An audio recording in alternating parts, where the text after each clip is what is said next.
দেখেন আল্লাহ চোখ দিছে দেখার জন্য, ওই চোখ দিয়ে শুধু মুসলমান দেখবে, হিন্দুও দেখবে? হ্যাঁ, ওটা দেখা যাবে, কারণ ওটা তো আল্লাহর দিন।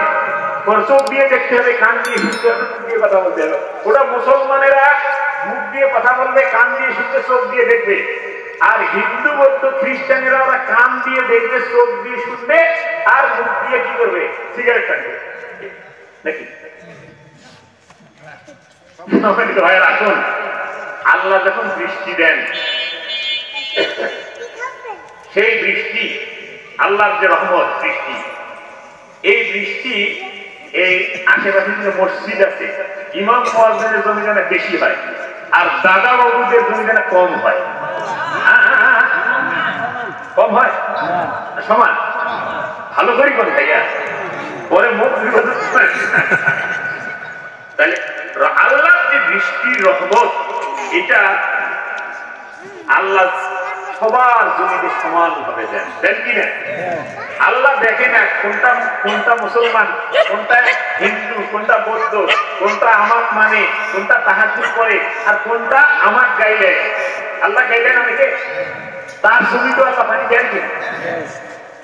এবারে এই যে বাতাস থেকে অক্সিজেন শক্তি আছে, এই যে বাতাসের মধ্যে আমরা কি আছি? ডুবে আছি।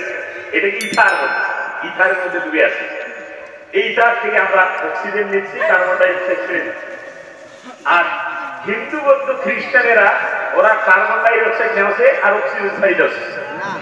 আর ওরা হারানা বেশি নেওয়াছে অক্সিজেন, ওরা না কম নেওয়াছে, সমান সম্মানিত ভাইরা। তাহলে আল্লাহ যখন বৃষ্টি দেন তখন সবার জমিতে হয়। আল্লাহ যখন আল্লাহর ইথার থেকে যখন অক্সিজেন গ্রহণ করি, সবার ভাগ্যে সমান অক্সিজেন নেওয়ার ব্যবস্থা কে করেছে? আল্লাহ। এই জন্যই আল্লাহ হলেন আলহামদুলিল্লাহ রাব্বিল আলামিন। আল্লাহ কি? আল্লাহ কি? রব্বুল আলামিন, রব্বুল মুসলিমিন, তাই না? হ্যাঁ, রব্বুল ইমানদার নাকি আল্লাহ? তাহলে আল্লাহ কিন্তু মুসলমানের ঘরে সকল সৃষ্টি, সকল সৃষ্টির জন্য আল্লাহ। এবার আসেন নবিকা,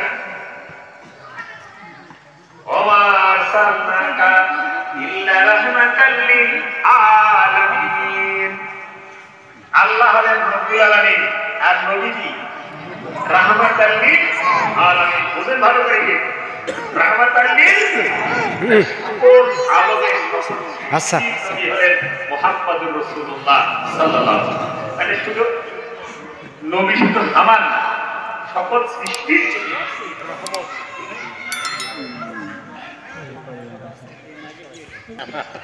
তাহলে আল্লাহ সবার, কোরআন দিয়ে বুঝে গেল আল্লাহ সবার, রসুল সবার। কোরআন কার? কার জন্য এসেছে? না, আল্লাহ বলছেন এটা মানব জাতির কল্যাণের জন্য বানানো হয়েছে। কার? মানব জাতির কল্যাণ। মানব জাতির মধ্যে কি অন্য ধর্ম নাই? তাহলে আল্লাহ সবার, নবীও সবার, কোরআনও কার? সবার। তাহলে সেই কোরআনের আইন চালু হলে, ভাই সেই কোরআনের আইন চালু হলে